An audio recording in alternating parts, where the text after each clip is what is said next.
โอกัสสมิงสปะสัตตานัง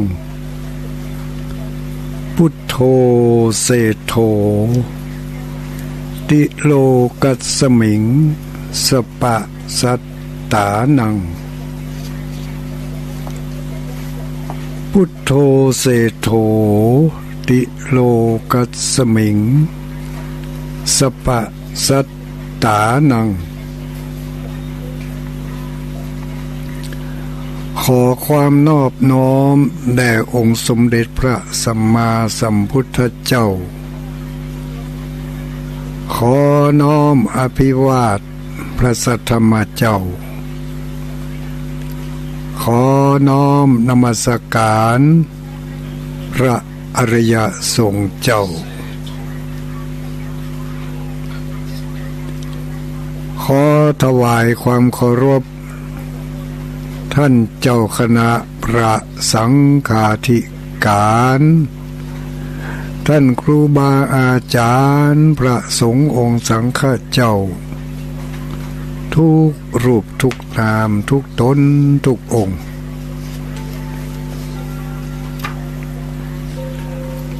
ขอเจริญสุขเจริญพรเจริญธรรมสวัสดีอุบาสกอุบาสิกาผู้มักใฝ่ในบุญทั้งหลายจุผู้จุคนประมาณ2 ชั่วโมงต่อไปนี้ขอเชิญท่านทั้งหลายได้พินิจพิจารณา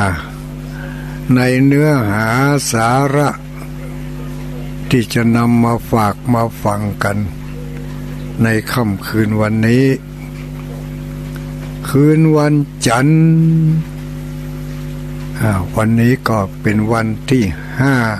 5คืนวันที่5คืนวันจันทร์ที่5เดือนเมษายน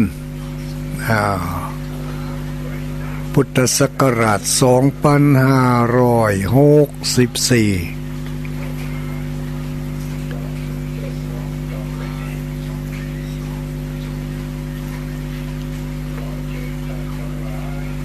วันนี้เป็นวันเป็นวันจันทร์เดือน7แฮม8ค่ำเนาะเดือน7แฮม8ค่ำก็ใกล้จะถึงเดือนเพ็งแถมแล้วจะถึงเดือนดับแถมแล้วรู้สึกว่าเสียงตั้งพูดมันจะเข้าในวิทยุขนาดลีแล้วนะก็นึกว่าเสียงฝนมันจะกวนบักกวนขออภัยคำเดียวนะ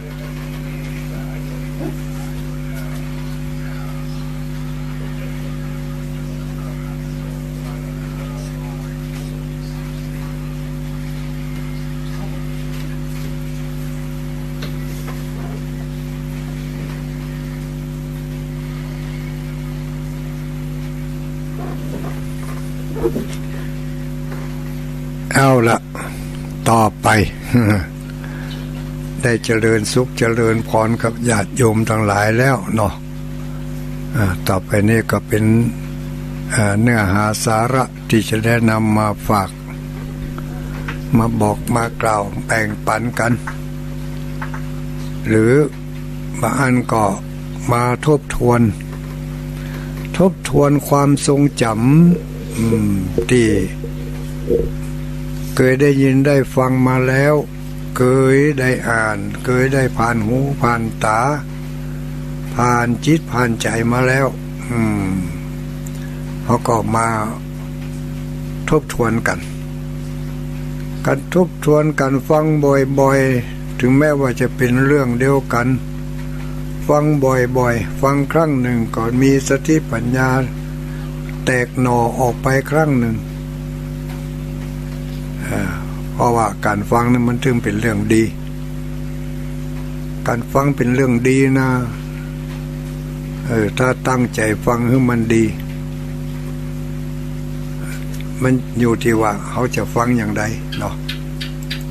ถ้าหากว่าเขาฟังดีเขาก็ได้ดี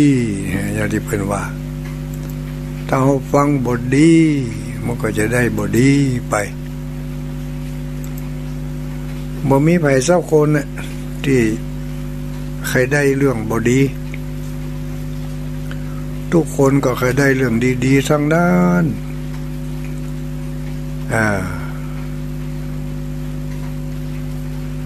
เขากินข้าวปลาอาหารเขาก็อยากจะกินอาหารที่ดีๆ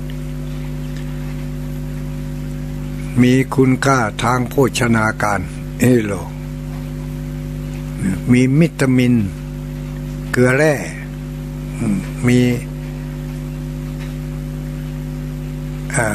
มีสารอาหารครบถ้วนแต่ก็ยังว่าแหละ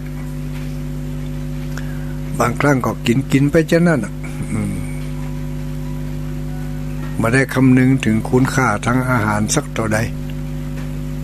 เอาอร่อยว่าเอามันถูกปากว่ามีครั้งหนึ่งเคยถามแม่บ้านคนหนึ่ง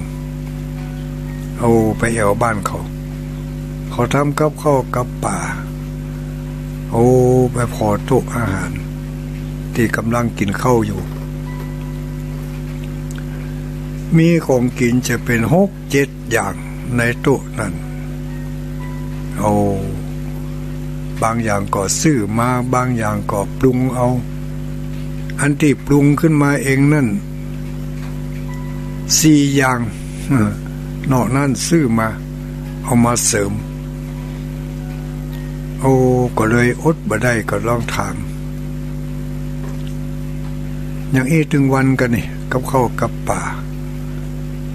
อย่างถึงวันน่ะตุลุงก็ยังไม่ยานักแต่นักว่า2 ถ้วยมันก็อิ่มกันเนาะ2 อย่างก็อิ่มไม่ได้ตุลุงเรื่องกับข้าวกับป่านี่สำคัญต้องย่าไว้นักจะได้ว่าอันน่ะเพื่ออันนั้นบะล้ำเขาจะได้กินอันนั้นบะล้ำก็จะได้กินอันนั้นก็แสดงว่ากินเพื่อเอาล้ำเอามันล้ำว่ามันเถอะมันบ่ถูกปากตุลุงถ้ามันบ่ถูกปากแล้วมันถึงลืนบ่ลงก็หู้อยู่บ่ถูกปากก็ยังทำอยู่ก็ทำมาเผื่อไว้ถ้ามันเหลือก็ขว้างมื้อหนึ่งก็หลายบาทนี่เขากินเอาความเอาถูกปากถูกใจเนาะไม่ได้กินเอามันถูกรสถูกชาติหรือว่าถูกต้องตามหลักการกินด้วยความถูกอกถูกใจถูกปากเอามันล้ำว่าถ้ามันล้ำนี่อยู่ในกาดก็ซื้อมาให้เราซื้อมากินล้ำก็กินบ่ล้ำก็ขว้างก็แสดงว่าตั้งใจซื้อมาขว้างกึ่งหนึ่งเอามากินกึ่งหนึ่งก็นักแกอยู่เนอะเฮา กินบริโภคไปโดยความอยากความต้องการอันอร่อยเพราะฉะนั้น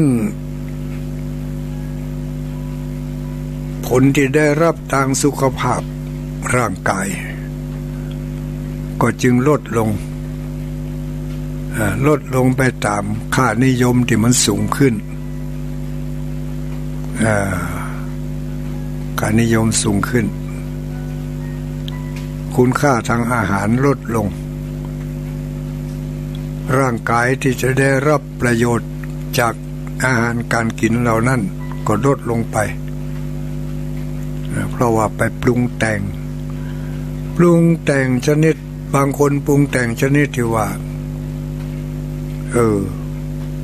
แขกนักเหลือเจ้าบ้านแขกนักเหลือเจ้าบ้านแขกนักเหลือเจ้าบ้านนี่จะได้คือสิ่งที่มาตกแต่งอาหารให้อร่อยนั่นมีนักกว่าคุณค่าทางอาหารที่เขาจะได้กินได้บริโภคที่จะรับเข้ามาเป็นประโยชน์กับร่างกายเมื่อร่างกายได้อาหารที่มีประโยชน์น้อยสิ่งที่จะติดตามมาก็คือความบ่พออกบ่พอใจนั่นเขากินไปตัวบ่พอใจไปตัวก็กินอาหารไปตัวรับสารพิษทางอารมณ์ไปตัวสารพิษทางอารมณ์เกิดจากการกินที่บ่เปิงอกบ่เปิงใจเนาะอันนี้เพราะฉะนั้นการที่เขาฟังเทศน์ฟังธรรมนี่ก็เหมือนกันถ้าเขาตั้งใจฟังเพื่อจะเอาแก่นแท้และเนื้อหาก็เหมือนกับการกินอาหารที่เอาคุณค่าเอาประโยชน์ทางอาหารเนาะแต่ถ้าหากว่าเขาหวังความอร่อยอย่างเดียวไม่ได้คำนึงถึงประโยชน์ก็เอาแต่สนุกสนานเอาม่วนอย่างเดียวขอให้มันได้ม่วนอย่างอื่นบอกว่ากันอันนี้ก็เหมือนเดียวกันที่เขาฟัง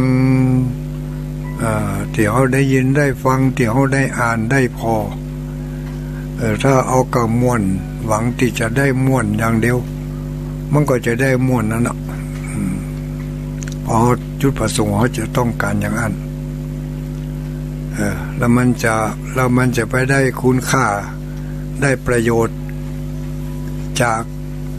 ความม่วนนั่นก็ไก่จ้อยว้อยอยู่เหมือนกันเนอะเพราะว่าระวังม่วนครับม่วนกับประโยชน์นั้นมันบางทีมันคัดกันเลยมันตรงกันข้ามคนละอย่างไปเลยเนาะอย่างพระพุทธองค์ได้ตรัสเทศนาสั่งสอนพุทธบริษัททั้งหลายหมู่เฮาทั้งหลายเนี่ยเพิ่นสั่งสอนให้ลดละเลิกลดละเลิก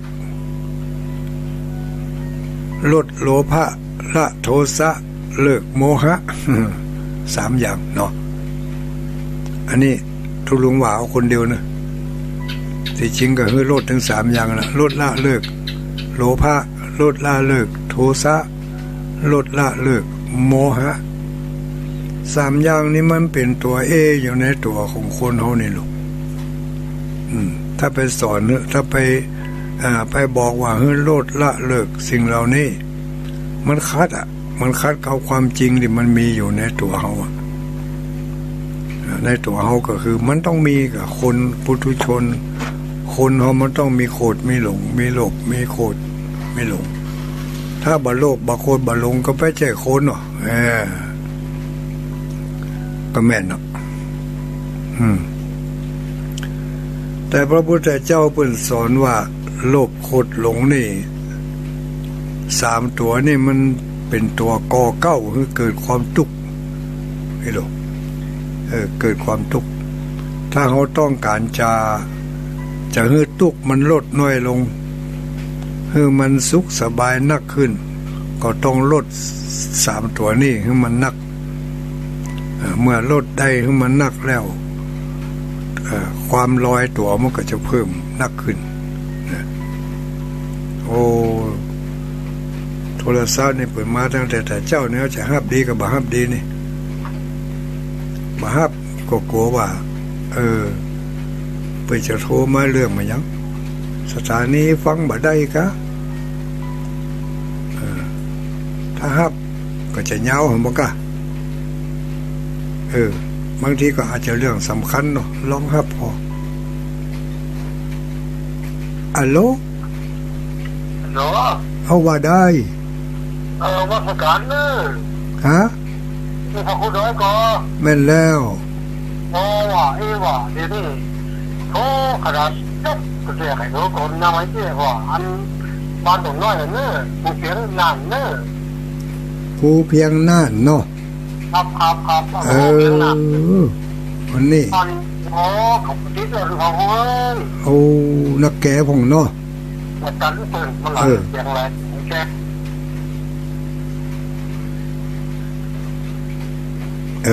สมาเด้อเนี่ยปน้อยปนานเด้อเอามือไปต่ำใส่มันดับไปฮะเป็นอันว่ารับทราบปน้อยปนานผู้เพียงเวียงนานรับทราบฟังต่อไปเนอะปน้อยปนานเนอะเดี๋ยวญาติโยมเพิ่นได้ฟังที่จะได้กำลังจะบอกนี่เนาะเขาจะบอกมาอย่างกันบึดก็โทรมาเนอะโทรมาก็กลัวบัดตันเปิ้นน่ะไอ้หลอมันเป็นยังบึดก็โทรมาถ้าเขาไปรับโทรศัพท์เดี๋ยวมันจะยาวไปทั้งหมดเนาะคนนั้นโทรมาคนนั้นโทรมาก็ต่อกัน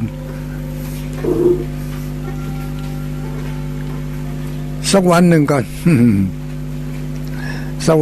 นมาถึงเขาจะรับโทรศัพท์เสียงเราเขาก่อยฟังธรรมะกันนี่นะเนาะแล้ววันนี้บัดต้าเตือวันนี้มันได้จั่วหัวไว้ให้แล้วฟังกันต่อไปมันจะมีประโยชน์เนื้อหาสาระบางเตือก็เอาไปใช้ได้ในปัจจุบันทันด่วนบางเตือนั่นบางธรรมะบางข้อบางเรื่องนั่นฟังไปแต่ยังบัดตันได้ใจในปัจจุบันนี่เตือมันบ่ไปปะกับเหตุการณ์อย่างอันเนาะเมินไปพุ่นพอไปปะกับเหตุการณ์อย่างอันปุ๊บเคยได้ยินคำแนะนำเป็นว่าเฮ้ยอย่างอันได้ยินทุลุงดอยบอกว่าเฮ้ยอย่างอันคิดใจได้ก็ลองเอาไปเนี่ยพอมันก็ได้ผลแต่หรออย่างเงี้ยมันก็ได้ผลแต่หรออันนี้เรียกว่าเขาฟังบัดเดี๋ยวนี้มันอาจจะบ่ได้เอาไปใช้เถอะบัดเดี๋ยวนี้เหมือนกับเขาฝนเบียดฝนคมแล้วซุกไว้ในฟักไว้ครับวันดีคืนดีวันใดวันหนึ่งเขาอาจจะได้นำเอาไปใช้ก็ว่าได้การพอคนการมองคนการอยู่กับคนนี่ต้องทำจิตทำใจแบ่งจิตแบ่งใจหากันถ้าเขาบ่าหู้ถึงสัจธรรมตัวนี้แล้วเขาก็อยู่ลำบากอยู่ในโลกนี้อยู่อย่างลำบากเพราะอย่างมันจะเอาอย่างใจเขาขึ้นไปทุกข์ไปเสี่ยงบอกว่าผู้เป็นลูกเป็นพ่อเป็นแม่เป็นพี่เป็นน้องนอกจากตัวของเขาไปแล้วนี่จะเนี่ยอย่างก็เป็นเนี่ยอย่างที่เขาคิดไว้ไปทุกข์ไปเสี่ยงมันก็นักแก่อยู่เป็นไปบ่ได้นะที่เป็นไปได้ง่ายๆนั่นก็คือว่าเขาทำตัวทำใจของเขาเข้ากับรูปเสียงกลิ่นรสสัมผัสที่มันเข้ามาทางหูทางตาหูเต้าหูตันหูกันหูแก่สิ่งใดๆที่มันเข้ามาทางหูก็ดีทางตาก็ดีทางหูดังทางลิ้นบางเตื่อมันเข้ามาในลักษณะของผู้ดีแต่ปรารถนาร้ายบางเตื่อมันเข้ามาในฐานะของผู้ร้ายแต่แฝงไปด้วยคุณงามความดีด้วยความปรารถนาดีอย่างอีกก็มีในโลกของเขานี่เป็นอย่างนี้ถึงมือถึงวันนี้ซ้ำให้ก็สื่อมันง่ายจะตาย บางทีนั่งคนเดียวนั่งเขี่ยไปเขี่ยมาไข้หัวคนเดียวคึกเนี่ยแสดงว่าสิ่งที่เข้ามาตั้งตานั่นมันถูกอกถูกใจนะบางทีก็เขี่ยไปเขี่ยมาพอหน้าตามนเล่าเศร้าหมองพอหน้าตาบอกบุญบาปแสดงว่าไปเจออะไรอย่างสักอย่างหนึ่งไปเจอต่อก้าเนาะเจอสิ่งไปสะดุดเอาสิ่งที่มันไปทิ่มใจดำเข้ากะก็เลยเป็นอย่างนั้นเนี่ยการที่เขาจะอยู่ในโลกนี้ยังอยู่ไปได้ยังหมอกปอปืนปอตัวปอปืนปอตัวนี่ก็คือยอมรับได้เนาะสิ่งใดมันเกิดขึ้นเขาได้ยินได้ฟังน้ำธรรมคำสอนมานักต่อนักพระสงฆ์องค์สังฆเจ้าในยุคนี้สมัยนี้มีโอกาสที่นำเอาสาระมาเผยแผ่เขามีโอกาสที่จะเปิดรับฟังได้เปิดรับฟังเปิดอ่านเปิดพอได้ทุกช่องทางแล้วถามว่าตั้งแต่เขาได้ยินได้ฟังได้หู้ได้หันมาเนี่ยมันให้ประโยชน์ให้คุณแก่จิตแก่ใจของเขามากน้อยเพียงใดถ้ามันให้คุณให้ประโยชน์ให้คุณค่าทางจิตทางใจของเขานักขึ้นก็จะทำให้เขารู้สึกว่าเบาสบายปล่อยได้วางได้มีวิธีปล่อยวิธีวางอย่างที่ครูบาอาจารย์เพิ่นแนะนำบอกกล่าวมา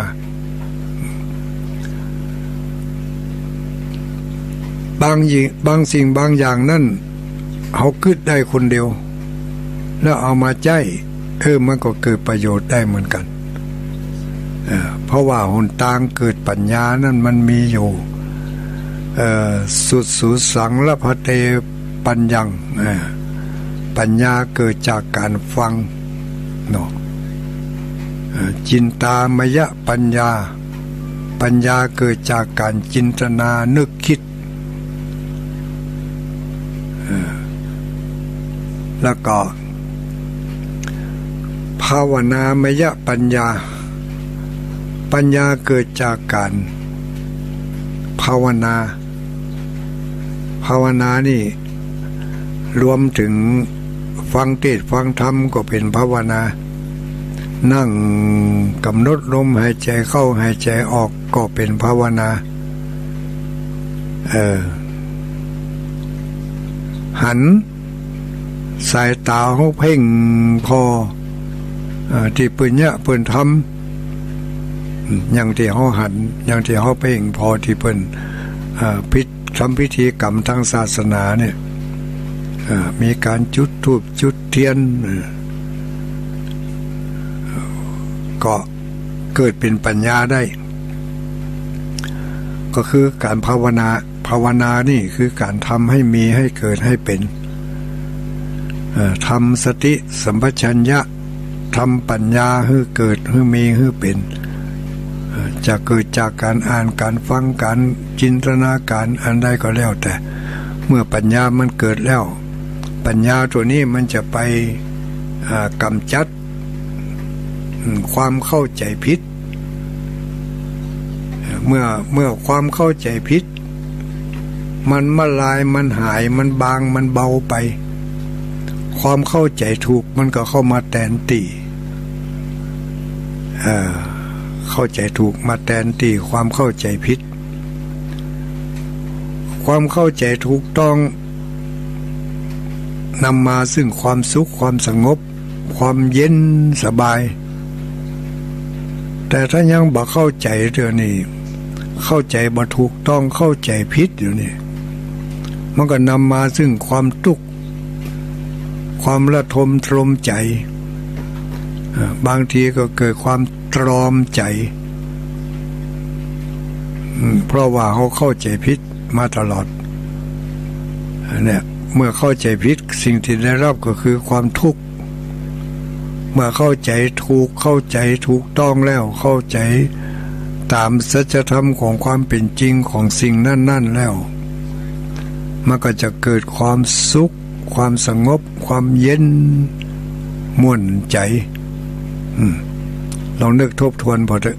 ทุกคนเคยผ่านมาเรื่องเข้าใจผิดเข้าใจถูกนี่แม้กระทั่งคนอยู่ในครอบครัวเดียวกันถ้ามีความเข้าใจถูกเข้าใจมีความเข้าใจกันแล้วมันก็อยู่กันอย่างสบายถ้าบ่เข้าใจก็อยู่กันลำบากบางคนบางครอบครัวฝ่ายหนึ่งกำลังทำกำลังพูดอะไรบางสิ่งบางอย่างบังเอิญว่าการทำการพูดเหล่านั้นมันบ่ถูกจิตบ่ถูกใจของเฮามันบ่ปึงใจเฮาก็ไปเข้าใจว่าที่บุคคลนั่นทำแกล้งเฮา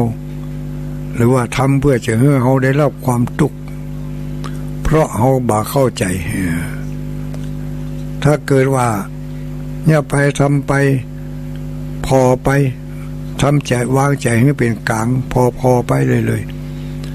ในที่สุดมันก็บ่เป็นอย่างที่เฮาคิดมันเป็นตรงกันข้ามไปแถมอย่างหนึ่งตอนนั้นถึงจะถึงบางอ้อ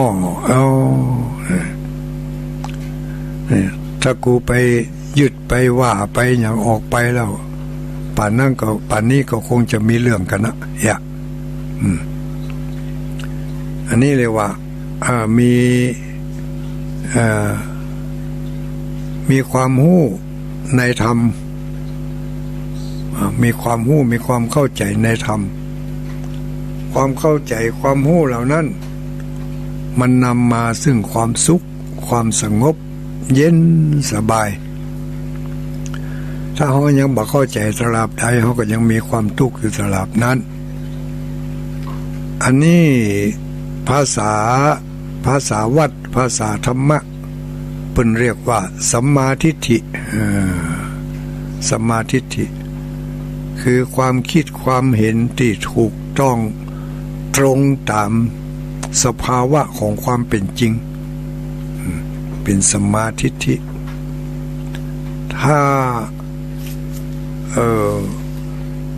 ถ้าบ่คิดบ่ทำถ้าบ่หันตามความเป็นจริงแล้วมันก็หันแบบลอย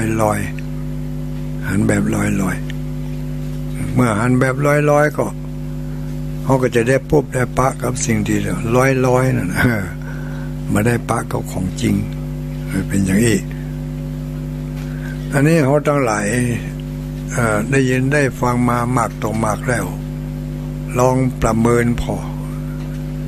ประเมินดูว่าที่เขาทำมานั่นมีสิ่งใดพ้องตีเขา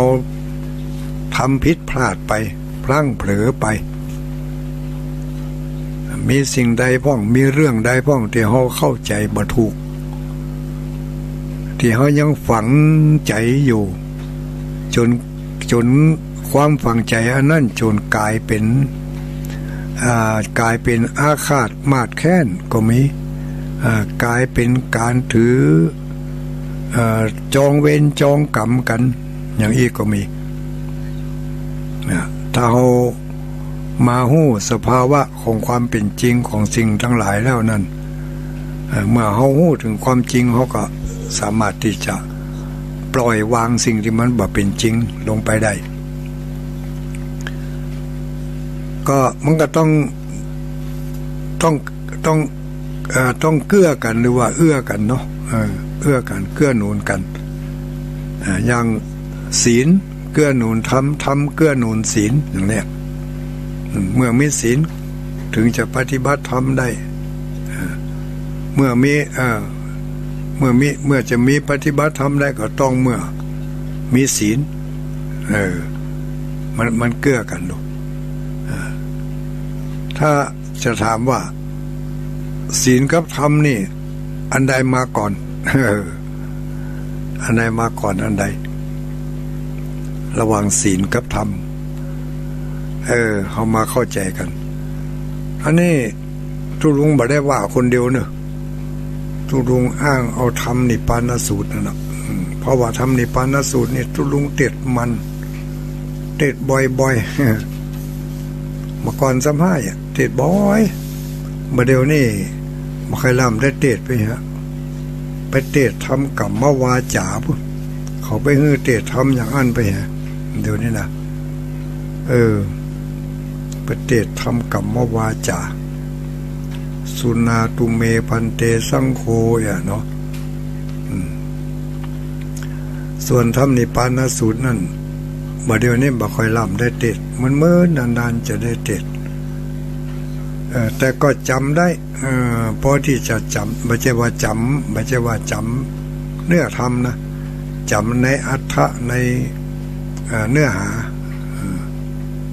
เรื่องที่เพิ่นว่าไว้อย่างที่เพิ่นบอกว่าผู้ใดถ้าใครถึงสุขในโลกนี้และโลกหน้าถึงเมืองคนและเมืองฟ้าให้เราใครถึงสุขในโลกนี้และโลกหน้าถึงเมืองคนและเมืองฟ้าถึงฝั่งก้ำหน้าคืออมตะมหาเนรปานก็ฮือปากันมีศรัทธามีศีลมีศรัทธาความเชื่อในคุณแก้วเจ้าทั้ง3ประการมีศีล5ศีล8ศีล10ไว้กับตนกับตัวมันสดับรับฟังคำสั่งคำสอนแห่งนักปราชญ์เจ้าทั้งหลายแล้วเพิ่นยังบอกได้ว่าทำ5ประการที่จะยะให้ศีลบริสุทธิ์ที่จะยะให้คุณมีศีลนี่แสดงว่าธรรมต้องมาก่อนธรรมมีธรรมในใจก่อนแล้วถึงจะรักษาศีลได้ถ้าบ่มีธรรมในใจแล้วการรักษาศีลมันก็ลำบากเพราะบ่เข้าใจ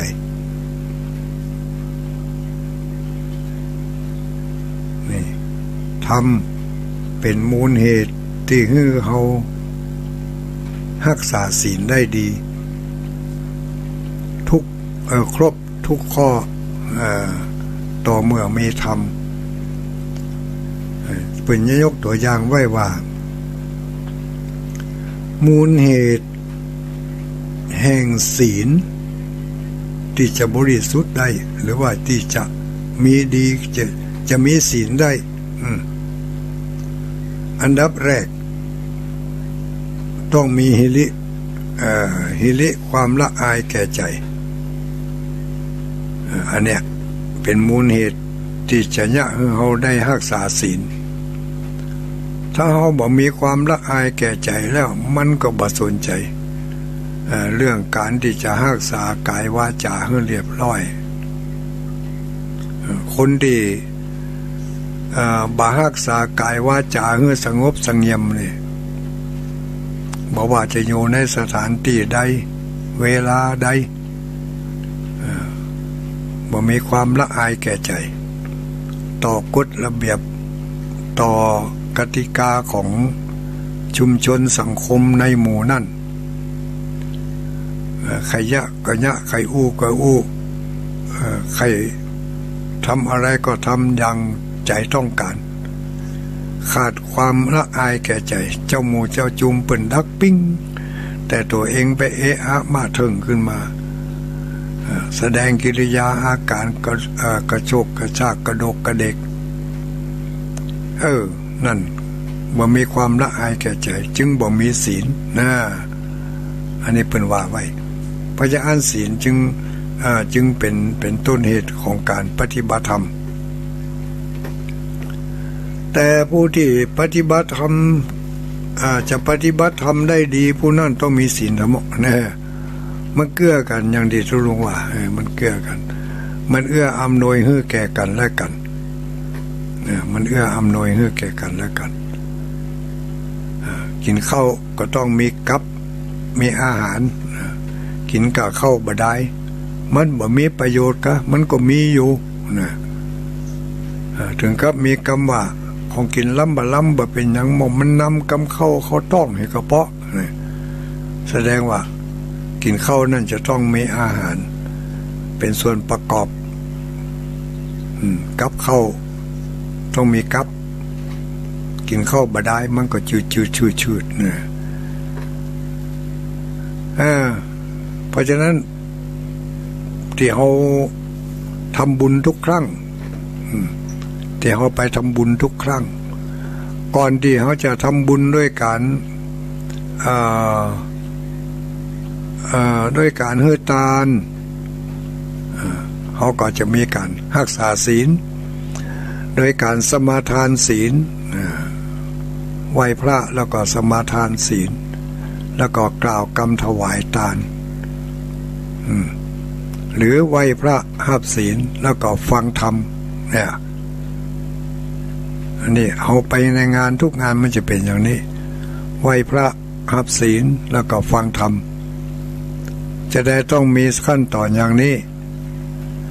เพื่อจะให้เรามีความพร้อมทางกายและทางใจการสมาทานการไหว้พระคือการเตรียมตัวเคลียร์พื้นที่ของจิตใจ แล้วการสมาทานศีลอันนั้นก็ตั้งใจว่าต่อไปนี้เราจะเข้าสู่กระบวนการของความมีระเบียบของความมีระเบียบนี่ถ้าเขาเข้าใจแล้วเขาก็จะได้ปฏิบัติตัวได้ถูกต้องถ้าไม่เข้าใจก็ปฏิบัติไม่ถูกเมื่อปฏิบัติไม่ถูกก็ไม่ได้ผลดังที่ตั้งใจเราตั้งใจอยากจะได้ผลจากการทำบุญเราก็ต้องทำให้มันถูกต้องตามขบวนการเขาก็จะได้บุญตามนั้นถ้าทำบ่ถูกก็ทำก็สักแต่ว่าทำบางทีก็เหนื่อยเปล่าบางทีก็สูญเสียเปล่ามาได้สิ่งที่ต้องการ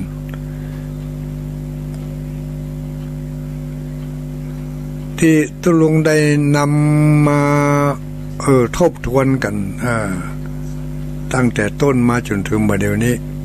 ก็ทบทวนกันเป็นข้อไปเนาะว่าเรา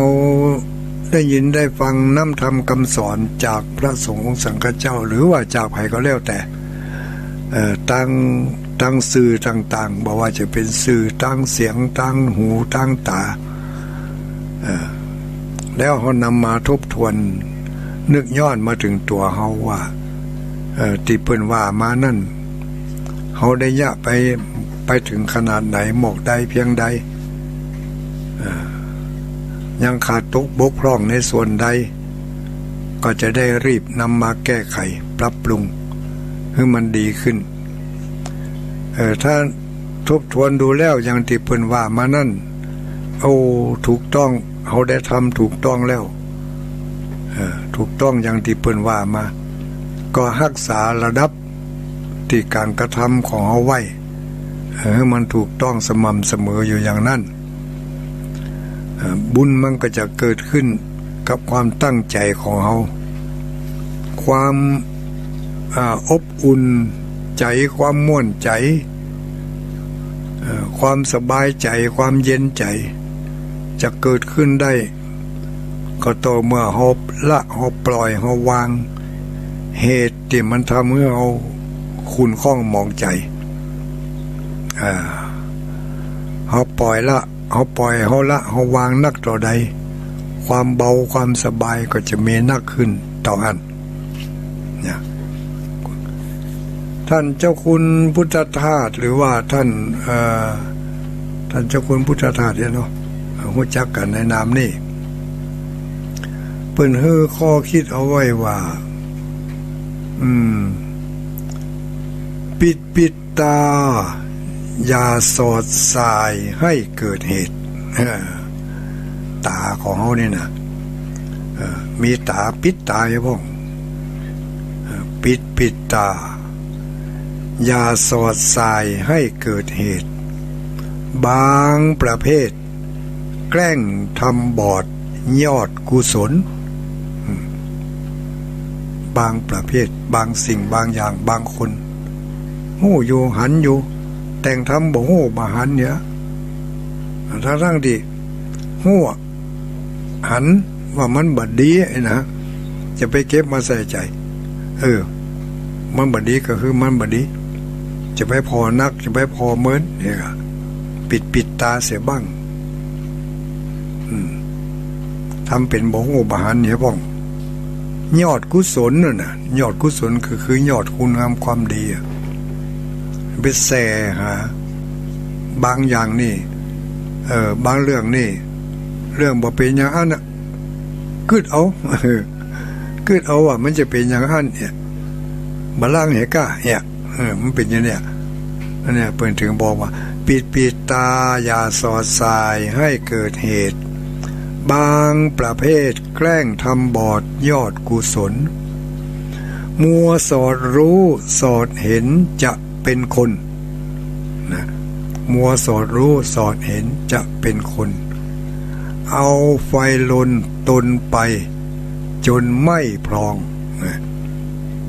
มัวสอดหู้สอดหันก็จะกลายเป็นคนที่เอาไฟลนตัวเก่าอย่างที่ว่าตะเกียเนาะบัลลังก์เหก้ามันถึงแม่นเนาะนะหลักฐานมันฟ้องเนี่ยถึงที่แท้มาก็มาใจสักกรรมเนี่ยนั่นน่ะคือบางทีตาเอาไปสอดไปส่องนับสอดส่องไปเลยกึดเอาหันแล้วก็กึดเอาคนเดียวบางทีก็เอาตุกมาใส่ตัวโดยมาใจเหตุปิดตาอย่าสอดสายให้เกิดเหตุบางประเภทแกล้งทำบอดยอดกุศลมัวสอดรู้สอดเห็นจะเป็นคนเอาไฟลนตนไปจนไหม้พองไหม้พองไหม้นี่คือไหม้จนไหม้พองนี่นะไหม้ปองเพราะตาไปหันเกิดตัณหา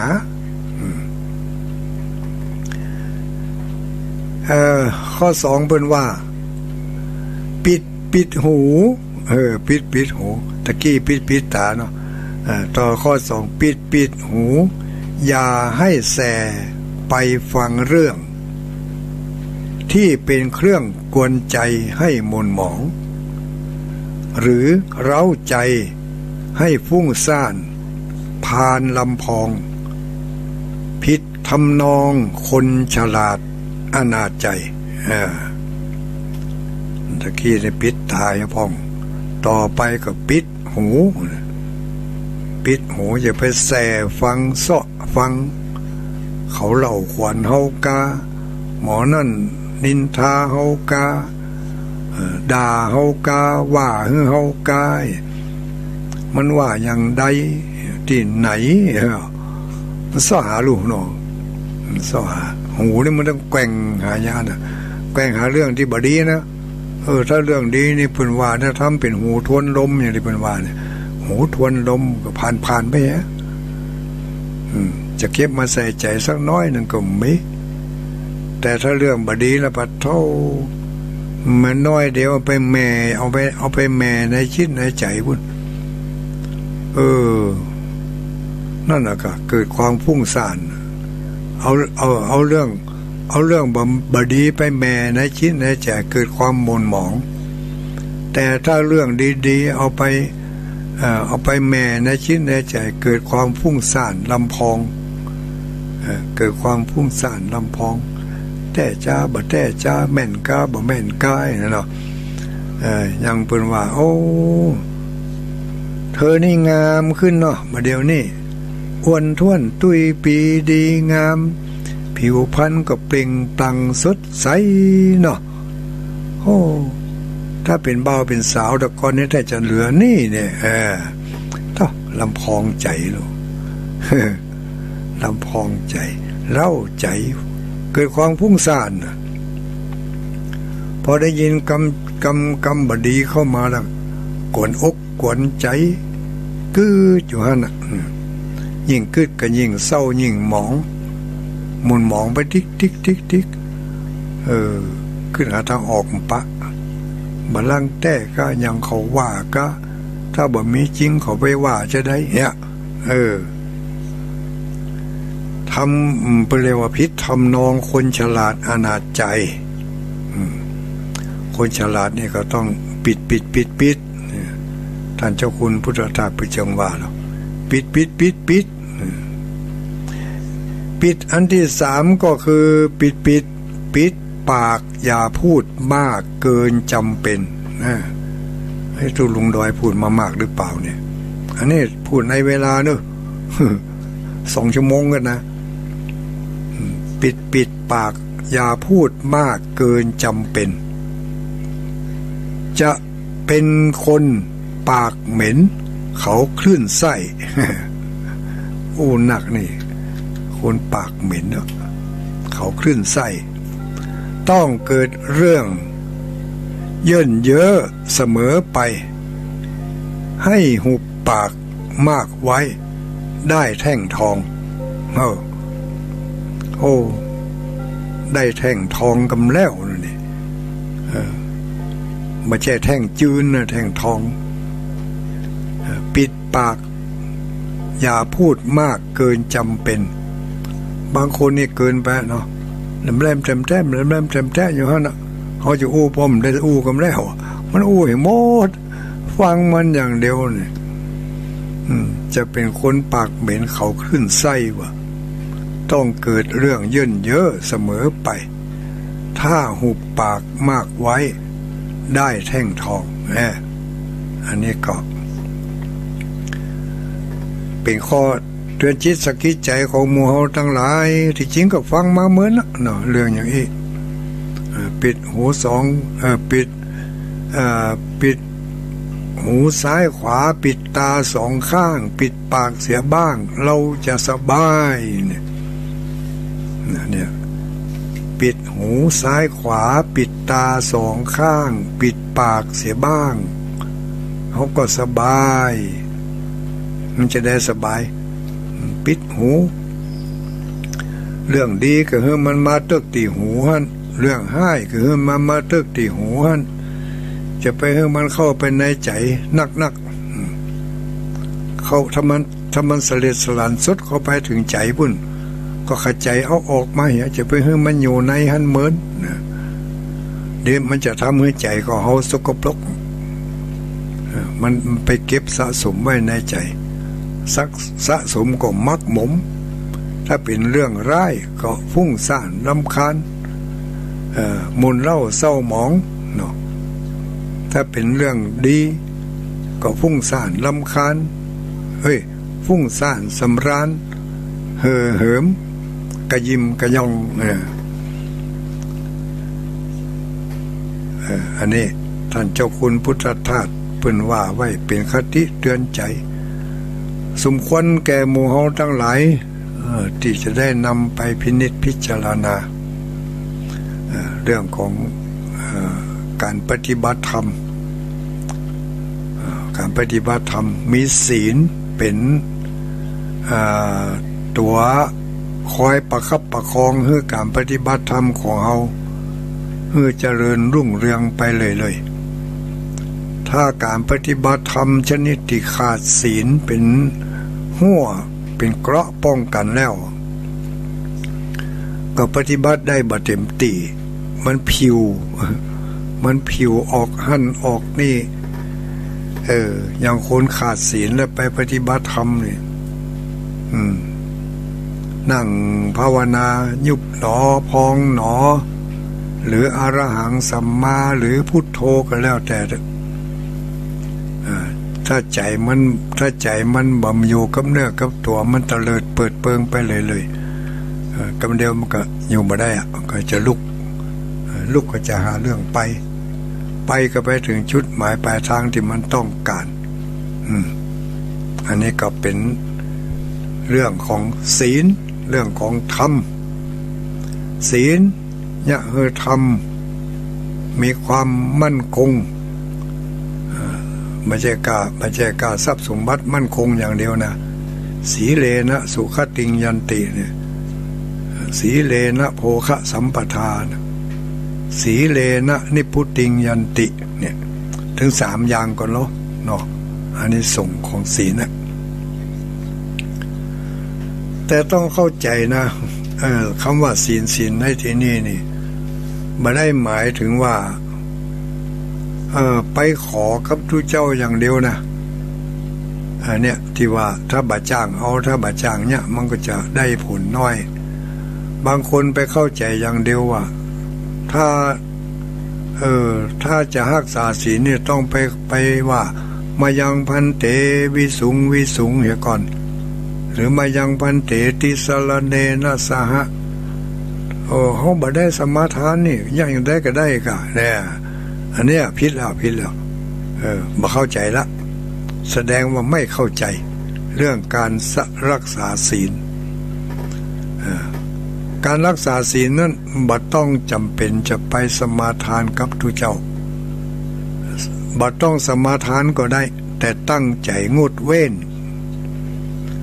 ตั้งใจงดเว้นเมื่อไปประสบกับเหตุการณ์เฉพาะหน้า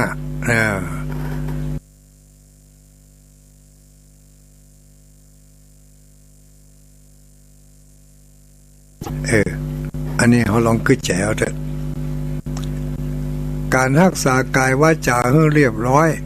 นั่นแหละเป็นตัวศีลตราบใดที่ยังกายวาจายังไม่เรียบร้อยก็ยังไม่เป็นศีลถึงแม้ว่าจะสมาทานมา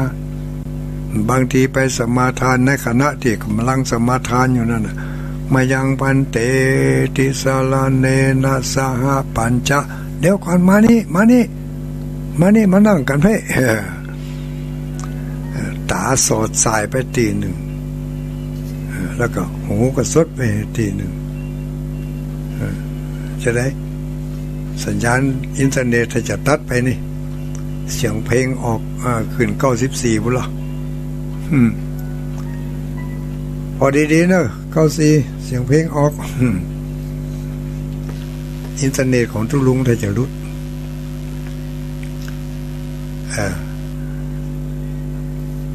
เป็นท่านเจ้าคุณพุทธทาสเป็นว่าไว้แต่ข้อหนึ่งว่าเขามีส่วนเร็วบ้างช่างหัวเขาจงเลือกเอาส่วนที่ดีเขามีอยู่เป็นประโยชน์บ้างยังน่าดูส่วนที่ชั่วอย่าไปรู้ของเขาเลยนี่เขาอยู่กับคนหมู่มากในที่นี้บอกว่าจะเป็นญาติพี่น้องพ่อแม่ปู่ป้านะฮะนอกจากตัวเขาไปแล้วก็เป็นคนหมู่มากอ่ะเป็นคนอื่นไปแล้วเนาะเมื่อเป็นคนอื่นไปก็แสดงว่าเขาต้องระมัดระวัง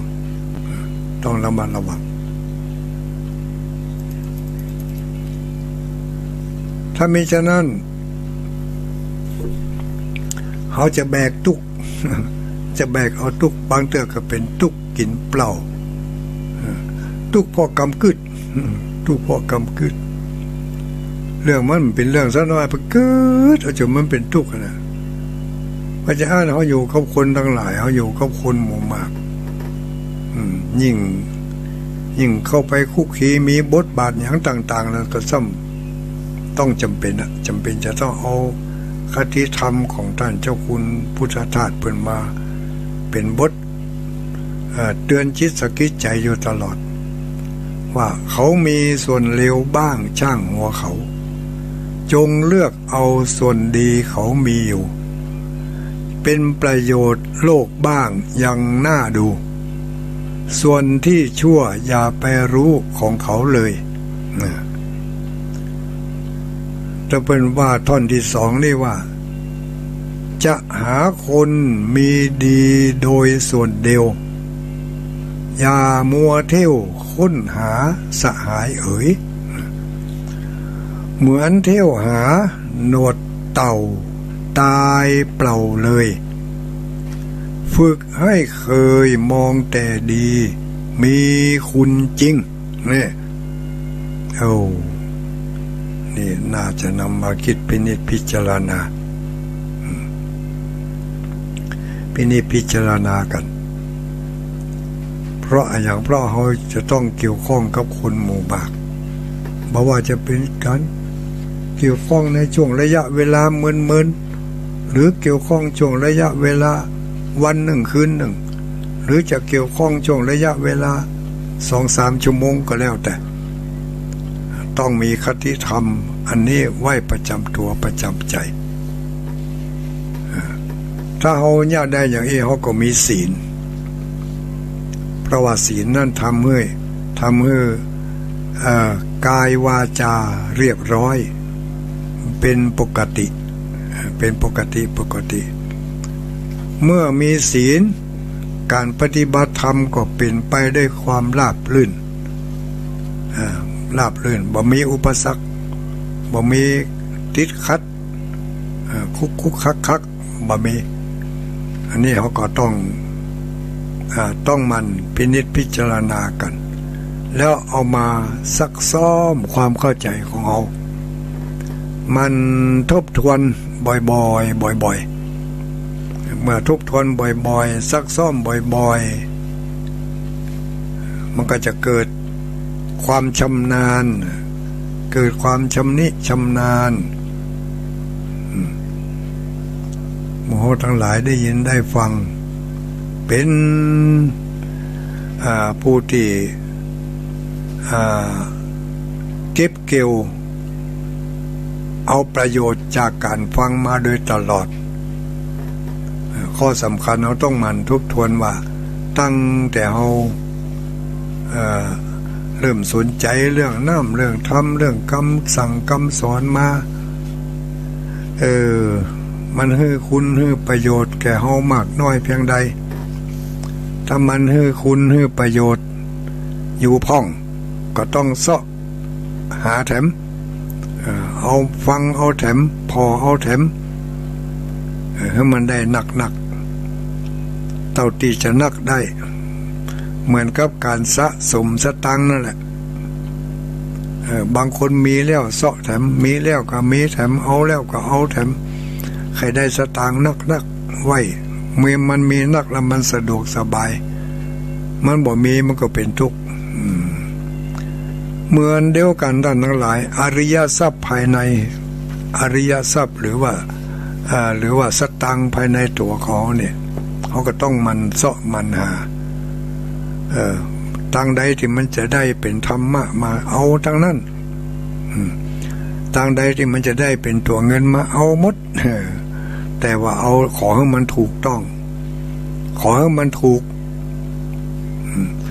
ทรัพย์สมบัติภายนอกเงินทองของนอกกายทางใดที่มันจะได้เป็นธรรมะมาเอาทั้งนั้นทางใดที่มันจะได้เป็นตัวเงินมาเอาหมดทรัพย์สมบัติภายนอกเงินทองของนอกกายเมื่อมีมันแล้วมันก็สบายอยู่แต่ต้องได้มาในทางที่ถูกที่ชอบถ้าได้มาด้วยความบ่ถูกต้องไปโลภไปโกงไปฆ่าของผิดกฎหมายไปปล้นชิงวิ่งราวของมาอยู่ก็เขาได้ถึงอยู่ได้เขาก็บ่ม่วนใจไปลักไปจกออกมาเนี่ยบ่ม่วนแต่ถ้าหากว่าเขาได้มาด้วยความชอบธรรมด้วยน้ำบาน้ำแห้งด้วยความสุจริตของเขาแล้วมันอยู่กับเขาแล้วเขาม่วนอกม่วนใจนี่เป็นสิ่งที่เขาจะต้องทบทวนกันเนาะทรัพย์ภายนอกยังให้คุณถึงขนาดนี้ส่วนทรัพย์ภายในจะให้คุณมากขนาดไหนทรัพย์ภายในเป็นเรียกว่าอริยทรัพย์เนี่ยจะเกิดขึ้นได้ก็ต่อเมื่อเขาพยายามประคับประคองกายวาจาของเขาให้อยู่ในศีลอยู่ในร่องในรอยของศีล พยายามฝึกหัดดัดตนปฏิบัติไปหนูในธรรมน้ำศีลน้ำธรรมคำสอนเนี่ยไปทำไปทบทวนไปได้ประโยชน์ไปเลยอย่างนี้เรียกว่าฟังแล้ว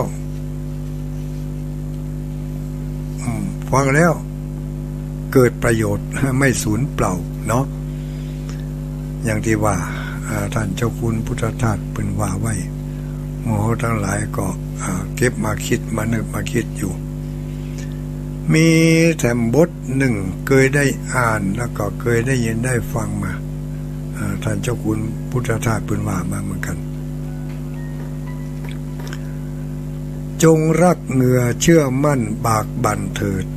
หน้าที่เกิดสมบูรณ์ดีมีผลยิ่งเป็นพระเจ้ามาช่วยเราอย่าประวิงจะเป็นมิ่งขวัญแท้แก่ทุกคนอันนี้เปิดสอนให้มีความขยันเนาะให้มีความขยันจะพูดจาปลาใสกับใครนั้นอันนี้ของโบราณนะโดยเฉพาะอย่างยิ่งเป็นสอนคุณสุภาพสตรีจะพูดจาปลาใสกับใครนั้นอย่าตะขั้นตะคอกให้เคืองหูเวลาจะอู้จะจามอย่างก็ไผเนี่ยจะไปกระแทกกระท่านจะไปสับตุกสัญญาณคือมันเคืองหูไม่ควรพูดอื้ออึงขึ้นมึงกูขึ้นมึงขึ้นกูนะมันกิเลสแล้วลูกนั่นเนาะคนจะลู่ล่วงลามไม่ขามใจอันนี้ก็เป็นสุภาษิตของเก่าแต่เมื่อนนั้นเป็นสอนเป็นว่ากันมาเห็นว่าญาติโยมหมู่เฮาทั้งหลายถึงวันนี้เขาก็ไปคบหาสมาคมต้องเข้ากับสังคมบ่อยๆบ่ว่าจะเป็นงานมงคลงานอวมงคลต้องเตรียมตัวเตรียมใจอย่างเฮดีมีการได้ฟังได้ยินน้ำธรรมคำสอนแล้วเอาไปใจให้มันเกิดประโยชน์กับตัวเฮากับปากเฮากับใจเฮาสิ่งใดบ่ควรเก็บสิ่งใดบ่ควรยึดปล่อยมันออกไปให้พ้องปล่อยออกไปให้พ้องเปิดโอกาสให้สิ่งที่ควรยึดสิ่งที่ควรเก็บได้มีโอกาสเข้าไปอยู่ในจิตในใจของเฮาถ้าเฮาบ่ปล่อยสิ่งนั้นออกไปสิ่งนี้มันก็เข้ามาบ่ได้ถ้าบ่ปล่อยความชั่วออกไปความดีมันก็เข้ามาบ่ได้เพราะความชั่วนี่มันขวางอยู่ตลอดเวลาขวางอยู่ฮะนะคอยกีดกันเบื่อความดีเข้ามาเบื่อความดีเข้ามาในจิตในใจเลยบางทีมันก็ขวางแบบนิ่มๆบางทีมันก็ขวางแบบโหดๆขวางใจเขานี่นะมันจะเข้ามาอยู่ในใจของเขานี่มันจะฟังอยู่ฮะลูกมันจะเป็นเจ้าของหัวใจเจ้าของพฤติกรรมเจ้าของคำพูดเจ้าของกำกึดอันนี้คือความบดีถ้ามันอยู่ในใจเขามันก็ถ้ามันอยู่ในใจเขาก็ความดีมันก็เข้ามาบ่ได้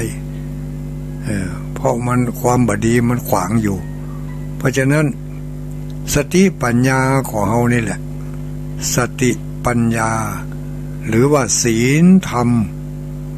สติปัญญากับศีลธรรมอันเดียวกันจะกำจัดความบดีนั่นออกไปจากใจแล้วความดีที่เราต้องการมันจะเข้ามาแทนที่นักเท่าใดความดีมีนักเท่าใดความเบาอกเบาใจก็จะมีนักขึ้นเท่านั้นถ้าความบดีเข้ามามีบทบาทในใจนักเท่าใดความนักอึ้ง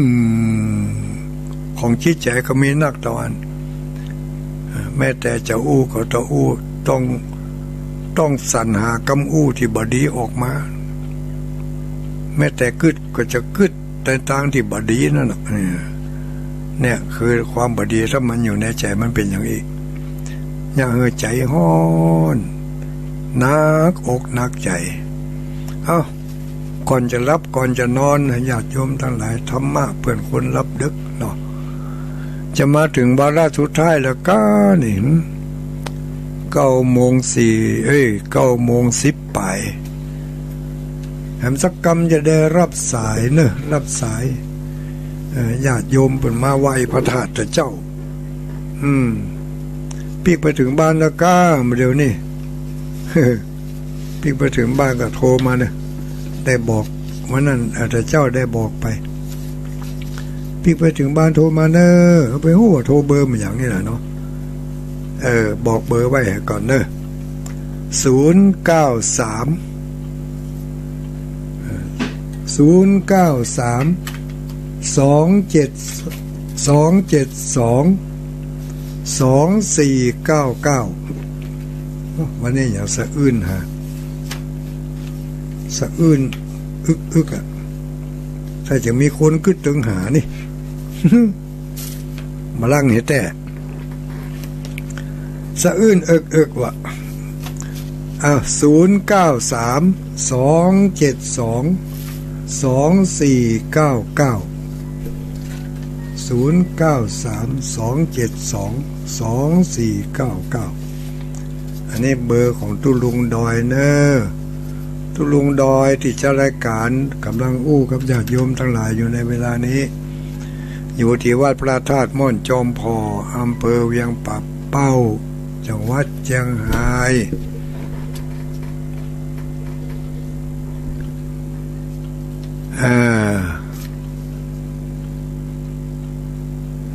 กวมยังกับปีใหม่ทุกปี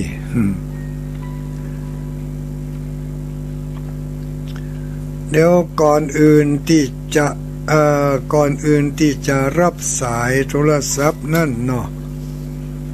ก็จะได้ขอเวลากับญาติโยมทั้งหลายขอเวลากับทางสถานีประกาศอนุโมทนาผู้ใจบุญทั้งหลายเนาะผู้ใจบุญที่เพิ่นได้เมตตากรุณา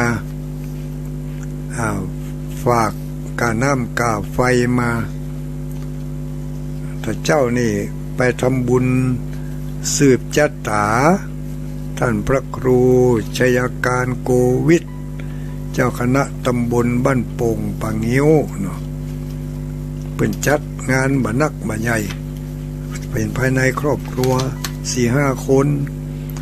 ก็มีคนมาร่วมทำบุญแล้วเพิ่นก็ฝากมีญาติโยมหลายผู้หลายคนฝากจตุปัจจัยมาที่ใส่ซองก็มีที่ไม่ได้ใส่ซองก็มีนะที่ได้ใส่ซองก็มีที่ไม่ได้ใส่ซองก็มีเย็นๆหน่อยในญาติโยมทั้งหลายเนอะจะเป็นสาวสายเลยที่ไม่ได้รับของเพิ่นมีซองที่1แม่เรือนแก้วตะฟันอันนี้ถ้าจะบ้านปุงหนองเนาะวันนั้นไปปะงานที่บนพระธาตุบนพระธาตุอย่างเนาะพระธาตุดอยป่าซางเปิดมีงานหล่อพระพุทธเจ้า5 พระองค์ก็มีแม่เรือนแก้วตะฟันเปิ่นฝากจตุปัจจัยมากาน้ำกาไฟมีแม่สีครามบ้านปุงหนองฝากบำรุงค่าน้ำค่าไฟมาแล้วก็นี่สงสัยนี่ไผหมู่หุ้นนั่นนี่นะฝากถวายกันเทศกันเทศบ่ได้เทศหลายมื้อหลายวันเลยญาติโยมทั้งหลายตุลุงแก้วเพิ่นก็บอกให้สบายวันพรุ่งนี้จะสืบจัตตาตุลุงแก้วให้กำตุลุงแก้วบอกให้สบายขี้หาดขี้หวยวันพรุ่งนี้จะสืบจัตตาเนอะสืบจัตตาตุลุงแก้วเกี่ยงข้องายแล้วไผมาได้มาก็ยกมือไหว้เอาเนอะส่งจิตส่งใจส่งพลังความคิดตึงหามาหาตุลุงแก้วเปิ้นห่มเปิ้นหายไว้ๆกันเนาะ อันนี้ก็ถัดมาหมายมีแม่อุ้ยพรชัยอย่างนี้ชัยอนันต์ก็ชัยอินเนาะชัยอนันต์นี่เมียบันโป่งนี่นะบันโป่งทีวีแม่อุ้ยพรชัยอินกาน้ำกาไฟ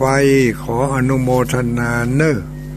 ถัดมามีป่ออุ้ยตาแม่อุ้ยแก้วชัยอินอันนี้ก็บ้านโป่งเทวีฝากเป็นบำรุงการน้ำกาไฟมาจำนวนหนึ่งตัวได้หมู่บ่ได้เปิดถัดมาหมายมีคุณจันฟองพุทธิมานี่ก็บริจาคสมทบการน้ำกาไฟทางสถานีขออนุโมทนาในบุญกุศลของท่านทั้งหลายถัดมานี่ก็มีแม่อุ้ยรัตดากันทะวงศ์บ้านโป่งเทวีนี่ก็ถวายการน้ำกาไฟตุลุงดอยเนอร์ก็ขออนุโมทนาเนอถัดมามีเมตตารักชาตินี่ก็บ้านโป่งเทวีถวายการน้ำกาไฟมามีไผ่แถมมีหันน่ะจำบ่ได้เหรอวันนั้นปืนปะมาในห้องเนี่ยขอถวายการน้ำกาไฟ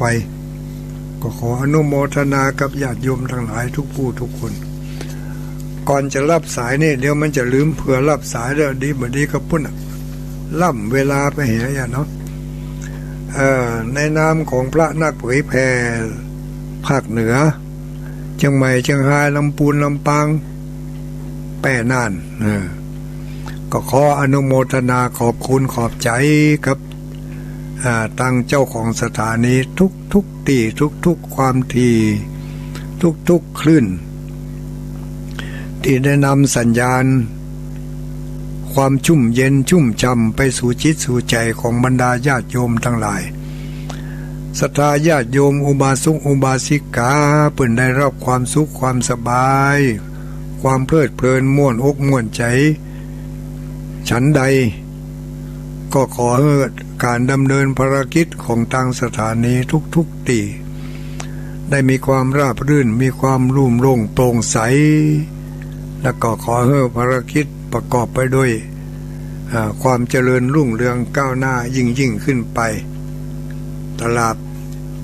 าบนานเท่านานเนอะเอารับสายแล้ว0932722499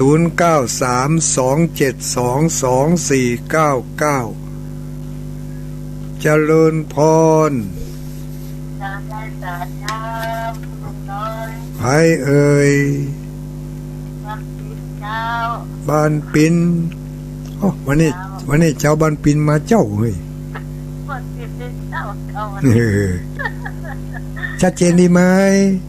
ชัดเจนดีเจ้าฝนตกไหมตกเจ้า2 วัน 2 คืนแล้วได้กินน้ำคู่ตวงไว้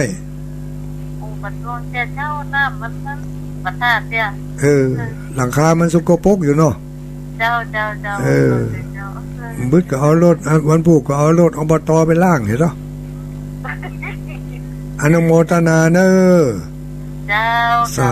ธุ0932722499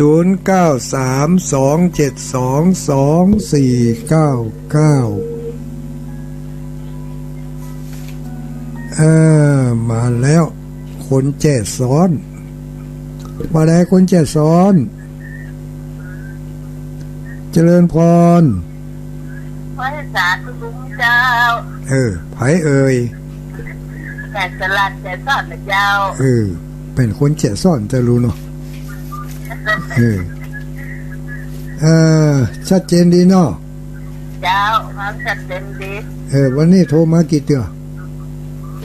จังใครคนนี้โทรไปก่อนเปิดโทรมาก่อนเปิดอี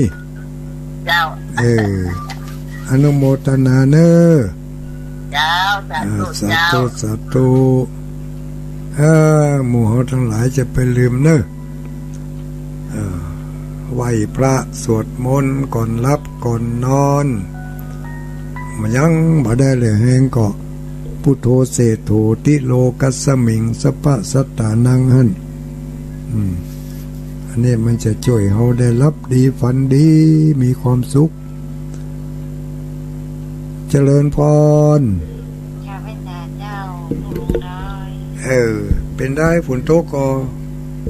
ตกมันนั่นเจ้าแต่ว่าเราจะวันนี้มาไหว้กันยานั่นมันล่ำไม่เพ่กันเลยน่าจะวันนี้มันพูดอย่างโม้ได้มันบัลละไว้ลำปูนนักนี่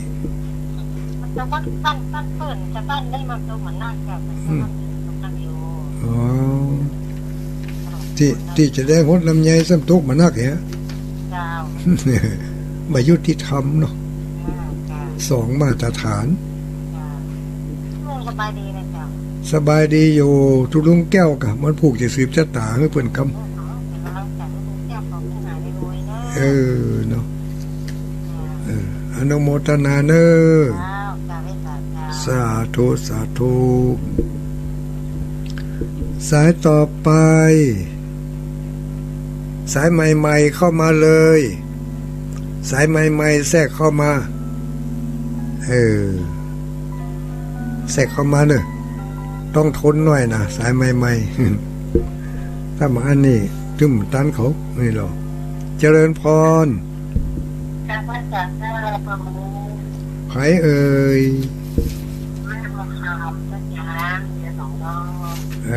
แม่บัวคำต้าจ้างเวียงหนองร่อง6858ฟังสถานีได้สถานีได้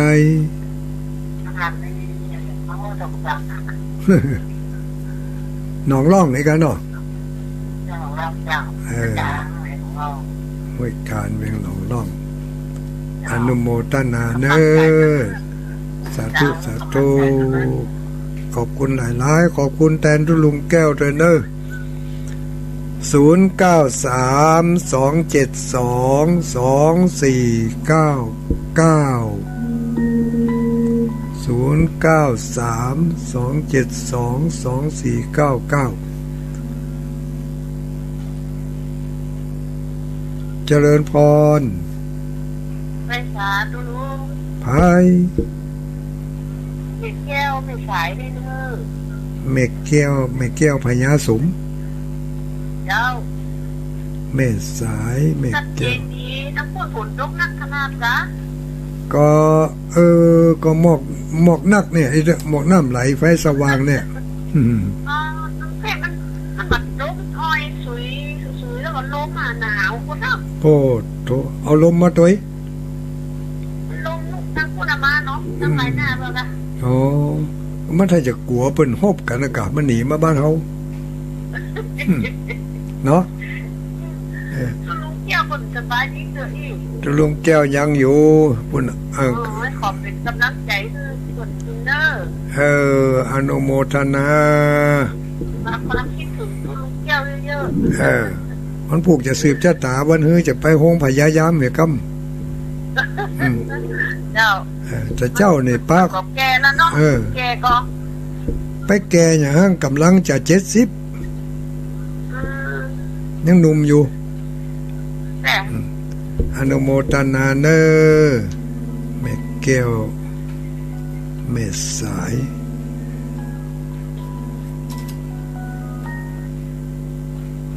เจริญพรเจ้าการไหว้ศาลเจ้าตุ้ลุงด้อยคือใครเอ่ยแม่สุเกี้ยวแม่สุเกี้ยวบ้านศิลาพรเจ้าบ้านองค์ละปูนเด้อ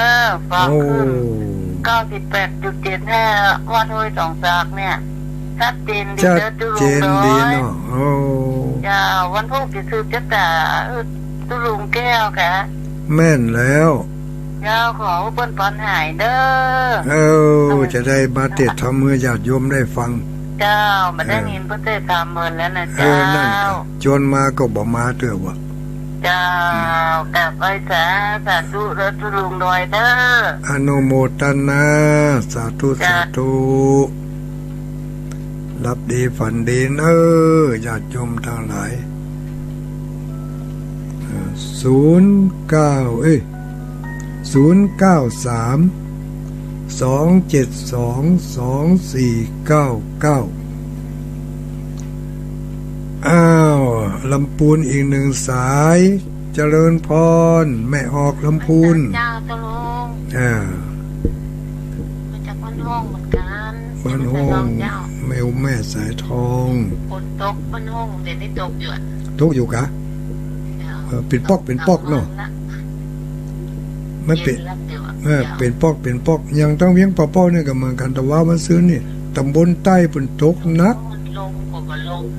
ทางเฮานี่บ่มีว่ะตำบลดอยนี่กำลังมีวันนี้ตุลุงแก้วภาษาบ้านก็ขอสุขภาพแข็งแรงขึ้นเร็วๆนะเจ้าจะได้ถ้ามีเบอร์โทรก็โทรไปหาเปิ้นพงเน้อสาธุเน้อแม่สายทองนามสกุลอย่าลืมไม่ฮะอันนี้ก็จะเป็นลืมเน้อ093-272-2499จะได้ก็คนใหม่ๆก็พยายามเต้งๆหน่อยก็แล้วกันเน้อคนเก่าๆก็พยายามเบาๆหน่อยก็ได้อินดูคนใหม่เพิ่นเนาะตั้งอกตั้งใจใครโทรเด้อเน้อก็บ่โทรโคบ่ติดถึงบ่ว่างกำแล้วเจริญพรแม่มาลัยแกไว้นะเจ้าลุงตอยโอ้พะเยาฟังฝนตกเจ้ามาฟังฝนตกอยู่กะเจ้าตกหนักก่อนักเจ้าตอนนี้ฝนกำลังตกเจ้าโอ้บึดฝนเลยฟังธรรมะลุงไปเลยถ้าจะกอมรับก็เดี๋ยวก็รับเหมือนกันนะเนาะรับเย็นเจ้ารับตัวฟังตัวตื่นมาได้ยินเป็นคำบ่ได้ยินเป็นคำอีกอ่ะเจ้าจนจะ106.75คนนักพะเยาเนี่ยเจ้า106นี่เนาะ106.75คนฮักพะเยาเราทำได้ไม่ว่าอะไรว่าจะผ่านน้ำเราทำได้เจ้าอนุโมทนาสาธุสาธุ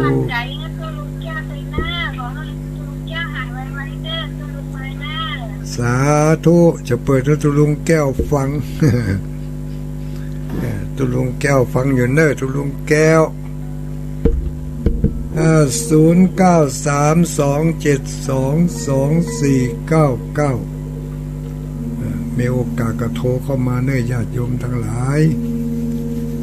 มาทักทายกันเนาะแต่ตั้งแต่ฟังมามีประโยชน์ประยำอย่างใดพ้องนี่นะ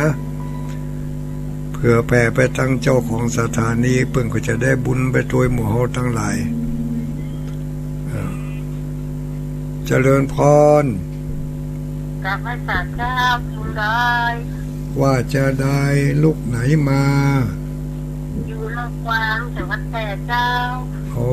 จังหวัดแปดที่โทรมาวันนั้นก็เจ้าใจละเจ้าแม่ประนอมละเจ้าแม่ประนอมอำเภอ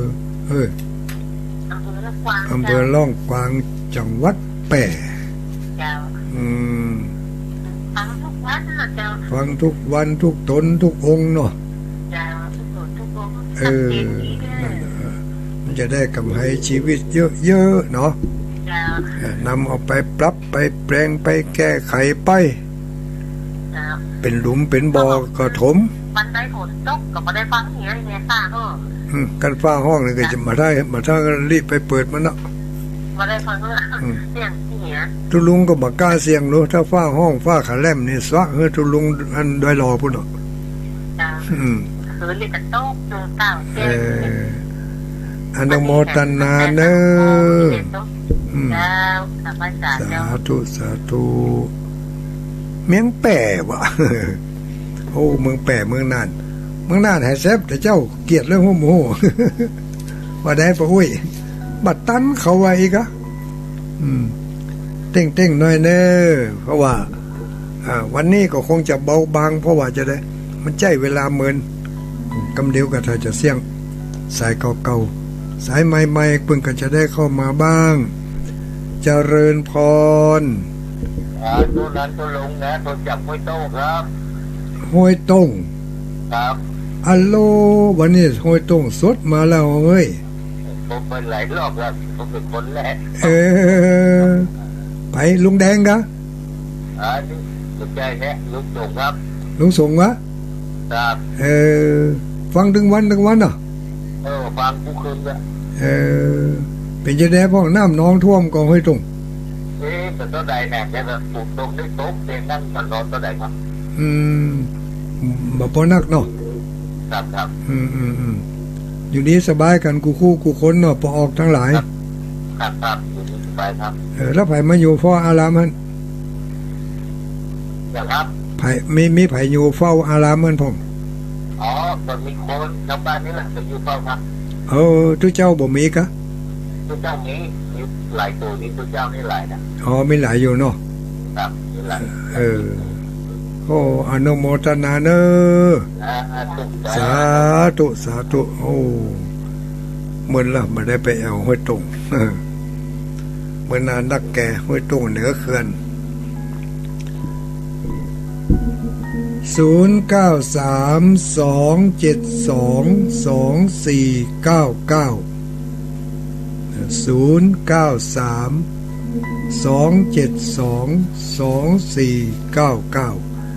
313666ใครเอ่ยเจริญพรเจ้ากรรมสาเจ้าสุไผนี้ไผปลาณีฝังนะกาเมื่อน่ารุมไปโทรหาลุงแม่ปลาณีฝังเจ้าเมื่อนั่งได้ฟังเมื่อนั่งได้โทรหาลุงได้กับฟังอย่างเดียวตึงบ่กล้าเสียงกับเขากะอันก็เปิดมือใหม่อันโทรฟังแกกะนะเพื่อจะได้ดีใจด้วยเนาะ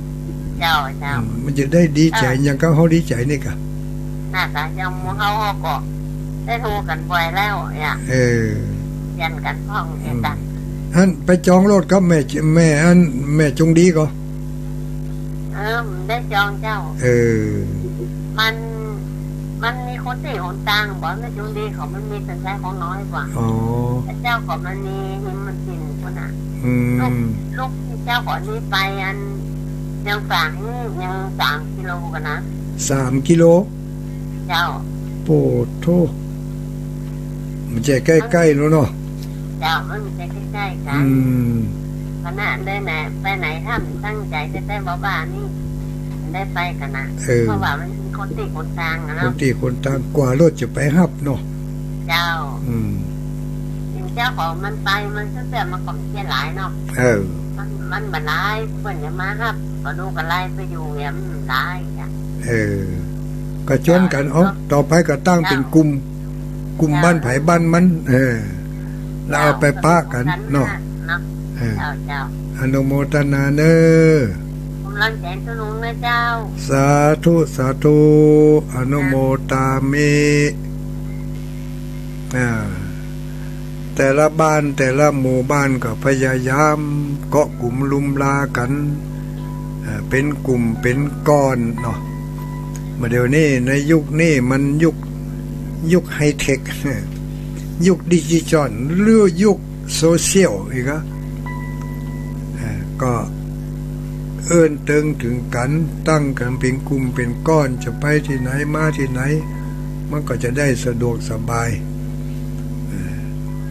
เวลาไปก็ไปด้วยกันได้กินได้ทานด้วยกันมันดีกว่าสมัยก่อนตั้งเยอะเจริญพรจ้าตุลุงเด้อ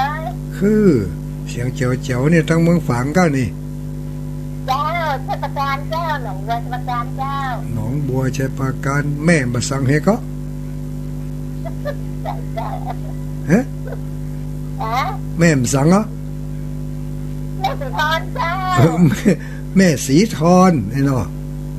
เจ้าแม่สีทอนบ้าน บ้านชัยปราการกะ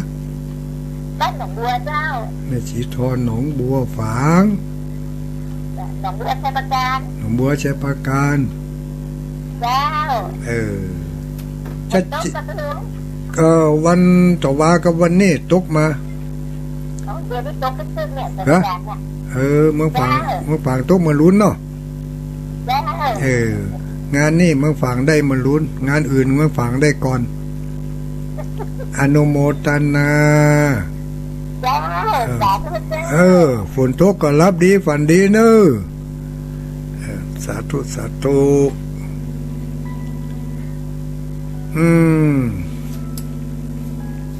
จะไปลืมเนื้อหมู่เฮาทั้งหลายที่วัดห้างต่ำตำบลป่างิ้วอำเภอเวียงป่าเป้าจังหวัดเชียงรายเพิ่นจะมีการหล่อพระพุทธรูปทันใจปางประธานพรเนี่ยเพิ่นจะวางศิลาฤกษ์วันที่12เดือนเมษายนนี่มีโอกาสมีเวลาก็ทักทายไปเนอะทักทายไปที่0819934074เบอร์ของตุลุงห้างต่ำน่ะทักทายไป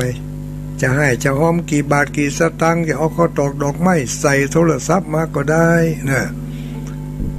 เอาสายต่อไปเจริญพรเจ้าไม่อุ้ยอย่างก็9231ท่องลำพูนโน้เข้าใจดีเนอะโอ้เนาะอุ้ยสีพันธรรมะเอาไว้ในใจเจ้าโอ้กำลังใจเนอะหลวงพ่อเนอะโอ้ขอบคุณหลายๆเนอะเจ้าเสียงดีเสียงใสเลยนะเนาะเสียงปิ้งอยู่แล้วเนาะขอบคุณหลายๆธรรมะเอาไปไว้ในใจเอาออกมาตั้งปากตั้งมือพวกเนอะธรรมะเอาเนี่ยเอาออกมาตั้งปากตั้งมือพวกนั่นกะพูดพร่ำล่ำไปเดี๋ยวเขาจะว่าธรรมะเนาะแม่เจ้าบอยออกมาแต่น้อยอนุโมทนาสาธุสาธุธรรมะไว้ในใจก็เหมือนกับมีดคมไว้ในฟักไม่ได้เอาออกมาใช้สักเตือก็บอกใครอะละนะต้องมันเอาออกมาใช้หาจังหวะหาลู่หาทางเก็บเล็กผสมน้อยได้โอกาสก็บอกกันไปอย่างที่ทุลุงนั่นว่าเนาะเจริญพรสายต่อไปไปสาทุลุงครับโปดโตกำลังมาเดียว3679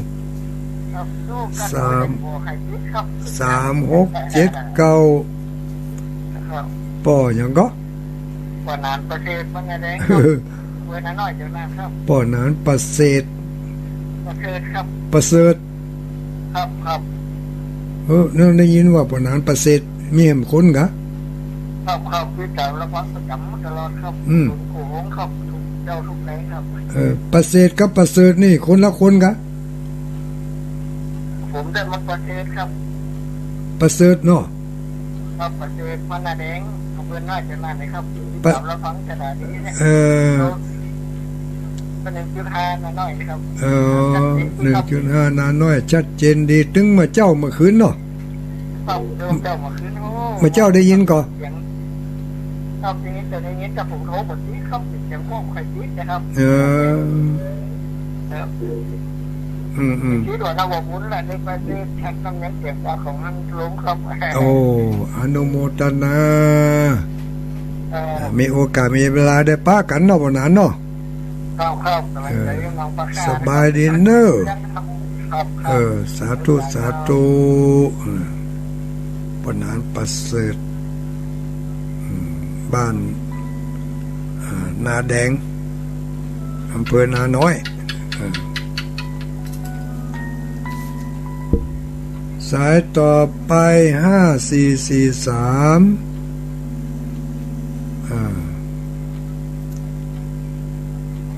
เจริญพร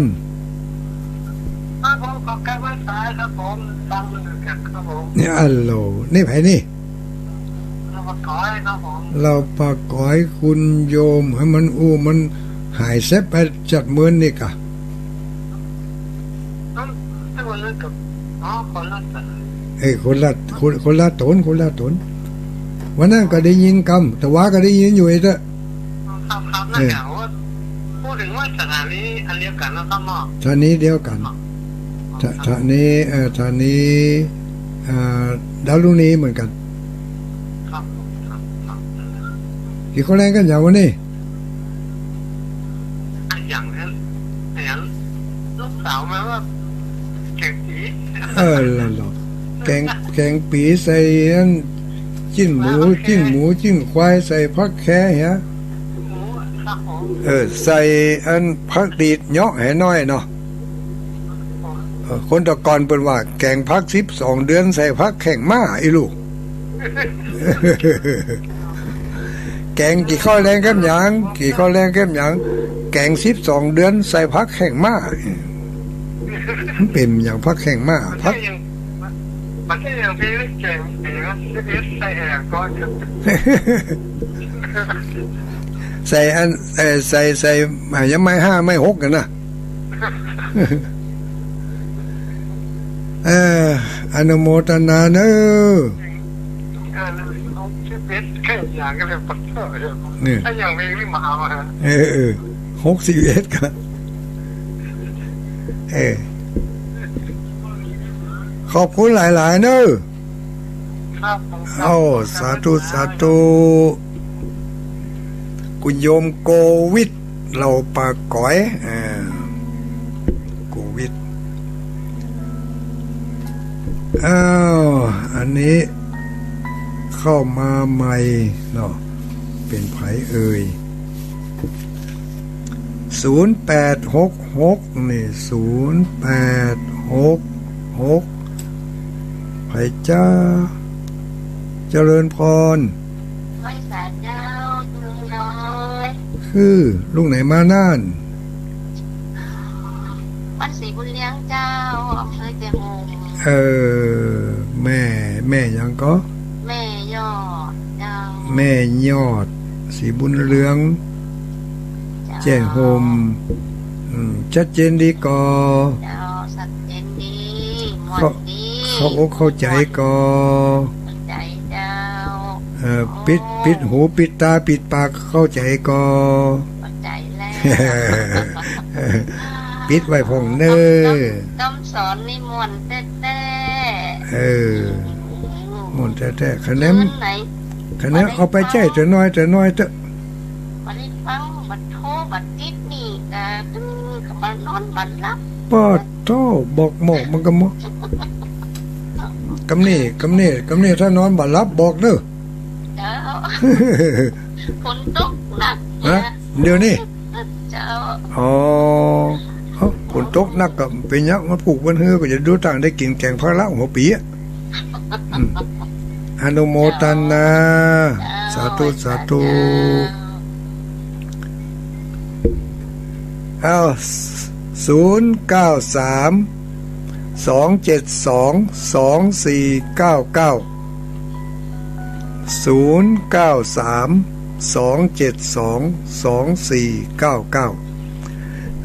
ว่าข้างไว้จะไปลืมเนี่ยวันที่12มีโอกาสมีเวลาก็มาร่วมทำบุญวางศิลาฤกษ์สร้างพระเจ้าทันใจที่วัดห้างต่ำตำบลป่างิ้วอำเภอเวียงป่าเป้าวางต่ำเพื่อจะแปลงพระเจ้าทันใจองค์ใหม่มีเวลามีโอกาสก็ทักทายไปเนอะจดเบอร์เปิ่นไว้ฮะ0819934074จะห้อมอย่างบ่ห้อมอย่างห้อมกะกำกึดไปก็ได้อนุโมทนาตัวเนอทุลุงเนออีกก็ได้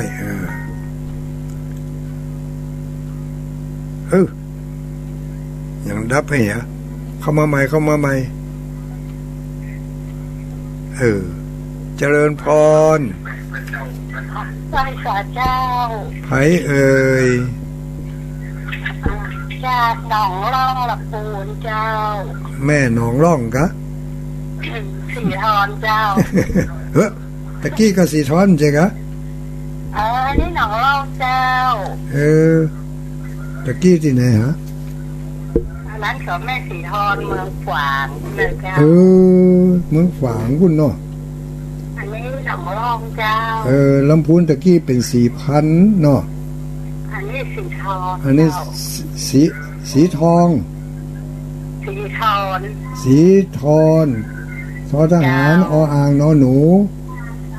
เจ้าแม่สีทอนอันนี้หนองร่องลำพูนเนาะเจ้าหนองร่องลำพูนเจ้าโทษแสดงกับบ้านเจ้า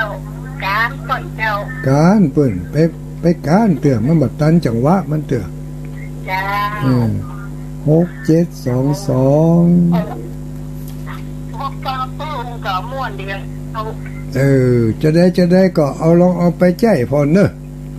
เจ้าที่บอกทบทวนไปนะก็เคยแจ้มาอยู่บ่อยๆก็แจ้แถมเนาะเจ้าปิดหูปิดตาปิดปากปิดดังโดยเฉพาะอย่างยิ่งจะไปโจมให้เราอ่อนนักเนอะเจ้าเป็นกำลังใจให้ลูกเจ้าขอบคุณหลายๆสาธุรับดีฝันดีเน้อญาติโยมทั้งหลายเหลือเวลาอีก 2-3 คนปัดต่ออันนี้มาแล้วเฮ้ยพี่น้องเมืองปานปอน้อยผลมาแล้วแม่นกะครับผลนะกะแม่นแล้วบอกกำนี่น้ำน้องท่วมเหรอกำลังตกนี่ก็เดี๋ยวว่าน้ำไหลลั่งลงดอยมาอีกกำลังตกมานี่เสียนี่เจอนี่หมกเสียนี่กะครับมันบัดตาดกะบัดตาดก็มันมีหลายอย่างนะเนาะฝนตกนี่นะครับฝนตกหน้าก็สุยๆนะอีกอ่ะนี่กำลังตกนี่อ่ะฝนสุยฝนแซ่ๆเนาะเสียตกตัดถ้าตกตัดนี่น้ำน้องลูเนาะกี่เขาแรงกับอย่างพอน้อยกี่เข้ากับอย่างเขาเก่งว่ากาดลุงคือผู้เขียวหางดอกนั่นล่ะผู้เขียวหางดอกทั้งหมดครับจังมันไม่จะดอกทั้งหมดฮือก็จังมันครับชัดเจนดีก่อชัดเจนดีครับขอบคุณเจ้าของสถานีเห็นเด้อวันจันทร์นั้นต้องวันกันได้นี่พันกับรถด้านบนนี่นี่พอจบเราพอยังจบหมดว่ะมันนานเกือบไปครับยังโชคดีอยู่จะได้ส่งท้ายปีเก่าแล้วลูกเนาะครับอนุโมทนาเนอะครับสาธุขอบคุณหลายๆรับดีฝันดีนะปอน้อยเนอะ0932722499ไปลืมไปแอวไปแหวงไปยื้อไปย่ำตำปะคูวัดห่างต่ำผงเด้อเพื่อจะได้มีกำลังใจเนาะจัดรายการมาจัดเหมือนมีญาติโยมทักทายมาโลเจริญพรเจ้าลูกไผเอ่ยแม่กองแรงเมืองนันเย็นอำเภอนางปานจังหวัดลำปางแม่กองแรงกับปอน้อยผลนี่มาใกล้กันนี่เนาะอยู่คนละบ้านเราไปถึงเอามาถามลุงว่าปีนี้ปีใหม่พอจะขาหลงวันได้แต่วันที่13วันที่4ได้ไหมถ้าถือแบบสากลนิยมก็ล่องวันที่13เนอะอันนี้ปฏิทินมันเรา14เนาะอันในปฏิทินนั้นเป็นของฉบับเจ้าเมืองล้านนาเจ้าเมืองล้านนานี่เปิ้นถือเปิ้นนับปฏิทินเปิ้นบวกลบคูณหารเอาเปิ้นบ่ได้ถือลักกระด้างบางปี ถ้างานเกี่ยวกับราชการนี่ก็ต้องปฏิบัติตามทางราชการเอาแบบทั่วประเทศปืนใจกันก็คือวันที่13สังขารล่องวันที่14วันเน่าวันที่15พญาวันนั่นเนาะอันนี้ตามแบบสากลนิยมทั่วประเทศน่ะก็ปฏิทินเนี่ยวันที่10ครบ4วันพญาวัน15วันเน่าอีกนะคะถ้าจะเอาแบบดูเมื่อดูหมอดูเลิกดูยามนี่ก็ต้องตามฉบับของชาวล้านนาแต่เวลาปฏิบัติราชการต้องแบบสากลแล้วแต่สะดวกแต่เราถามลุงก่อนเนอะเอาแบบสากลเนาะสาธุญาติโยมทั้งหลายเนอะคงจะหมดเวลาหมดอดเพียงเท่านี้ก่อนเนาะสำหรับวันนี้อันนี้ไผมาเข้ามาเบอร์นี่ทั้งหมดเจริญพรคอยตาเจ้าไปจะได้เบอร์นั้นตึมติดกะก้านเขากะมันตึมหมดติดก้านเขาพอโทรเบอร์นี้หมดเชื่อเลยมันจะเพี้ยงมันเลยนี่ก็จะหมดเวลาแล้วนี่เดี๋ยวอำลาสถานีก่อนเนอะขอบคุณหลายๆเนอะอันนี้เจ้าดอยรอโทรมาเบอร์นั่นในนามของพระนักจัดรายการพระเผยแผ่ทุกคืนทุกความทีแล้วก็ขอให้ญาติโยมทั้งหลายจงได้มีอายุวันนะสุขภาละหิมา